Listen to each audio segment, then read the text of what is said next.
Edde abaana bagendera mu kigulupu ne bagendera mu mmotoka y'emu nga tibabazaala wamu. Mwana munnabwe yagivuga. Bagenda beekwata serefi. Tebaatuuka gye baali balaga. Bonna baafa tewasigalawo n'ogu. Tewasigalawo n'omu. Naye guno omulembe gwa tekinologi. Serefi gye baasembayo okwekwata ebifaananyi byonna byatambulanga live. Bye byasigala bitambula. Balowooza bali mu ssanyu. Kumbe bagenda mu kufa. Children, your parents are your parents.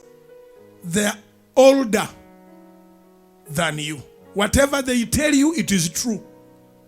Don't allow your age mate to tell you that your mother is a fool or your mother is outdated. What your mother says, what your father says, it is the truth. They mean well.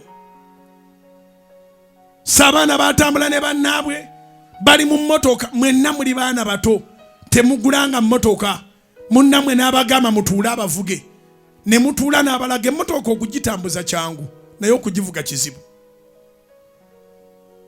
Kingambira akuliranye emmotoka ogitambuza kyangu naye okugivuga kizibu. It is easy to move a car, it is hard to drive it. Chovala ne bwaba musajja mukulu nga Pastor Edward Kayizi ku myaka gye traffic ekyamuyimiriza ne mbuza, where is your driving permit? You can move a car, but are you able to drive?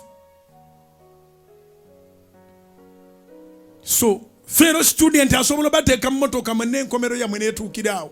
Imagine obadde n'omwoyo wa Mukama, obadde mu service, you have prophesied, you have dreams, you want to become a doctor, you want to become a lawyer, you want to become an engineer, you want to help your mother. Are you going to help your mother when you are misbehaving? Humble yourselves under the mighty arm of God, and He will exalt you in due time.